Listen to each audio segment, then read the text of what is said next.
I'm Michael Laron, and this is the Writer's Journey podcast, where you get a window into the life of a working science fiction and fantasy author. I'm on a mission to go from nobody to bestseller, and I'm documenting every step of the way. Tune in every week as I share my progress and discover what inspires my books and how I write them. You can find the show notes for today's episode at michaellaron.com/podcast. Hello and welcome to the show. We have another month in the year that has 5 Thursdays, so I thought I'd take this time to play a sample from one of my most commercially successful novels. It's called Death Marked, and I co-wrote it with my friend Justin Sloan. Death Marked is the story of Rohan, a man who has lost his fiancée in a tragic accident and he never got to say goodbye. He'll do anything to be reunited with her, even if it means dabbling into dark magic to revive her. When a mysterious doctor promises to bring Rohan's fiancée back to life, Rohan joins him and embarks on a dangerous expedition to Russia, one that will change his life forever. Death Marked is a fast-paced supernatural thriller that starts fast and doesn't let go. Check out a sample of the audiobook narrated by Michael Tamburino.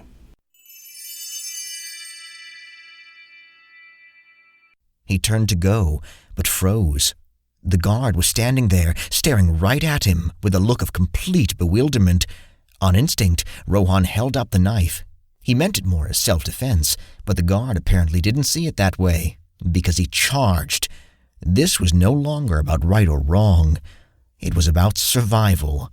As the two of them struggled, Rohan pushed the knife toward the man, chest thudding, and everything inside him screaming that this was wrong, and to somehow get out of it.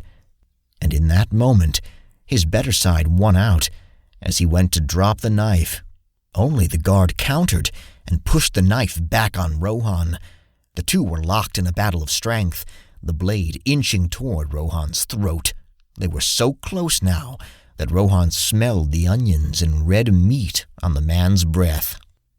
The guard hissed something in Russian and then opened his mouth as if to yell for help. Rohan used the chance and kicked out the man's legs, sending him into a nearby pillar. Adrenaline surging, Rohan leapt on the man, landing punch after punch on his face. Instinct took over, and he swiped the knife off the ground, raising it over his head for a killing strike. But he paused at the fear in the guard's eyes. Rohan gripped the knife handle, sweat making it slippery. His palms hurt. One strike, and it would be over. But he couldn't do it. No, he couldn't do it. He stepped back, annoyed and ashamed.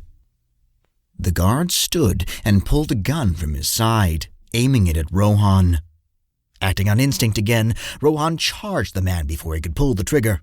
He thrust his shoulder into the guard's abdomen, and the guard dropped the gun as he fell, screaming over the edge of the parapet. The scream ended abruptly with a crack. Rohan couldn't bring himself to look down. When he finally did, he saw the man's body lying broken on the rocks. Rohan's gut clenched, and a sharp pain shot through his head. He'd made his first kill. Or had he? A movement below gave him hope. Then, slowly, the man moved against the rocks with a low groan. Rohan sighed with relief and looked at the knife in his hand, shaking his head.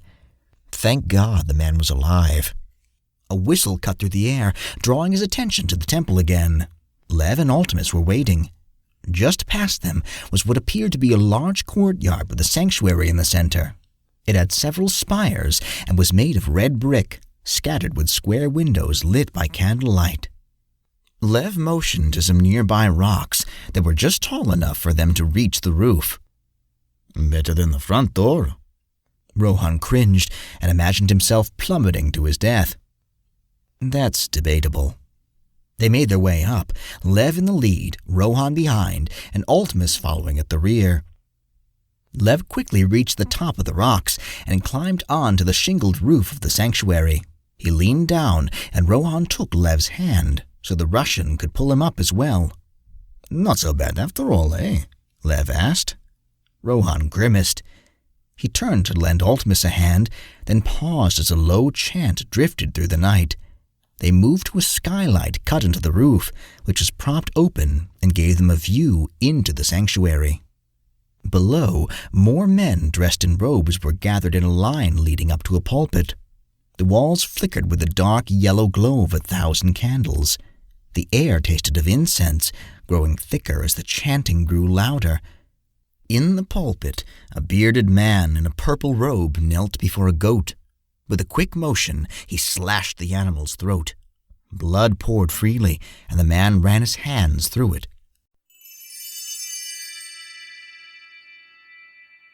Thanks for listening. The audiobook version of Deathmarked is available at Amazon, iTunes, and Audible. You can grab your copy of Deathmarked at michaellaron.com/deathmarked. Thanks for joining me this week. If you enjoyed the show, here are a couple ways to help a brother out. If you're listening to this on Anchor, favorite the show.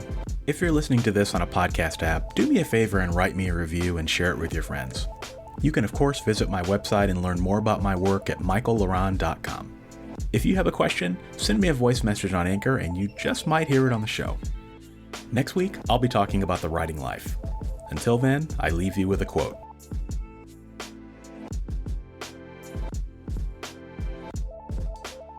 To live is to choose, but to choose well, you must know who you are and what you stand for, where you want to go and why you want to get there.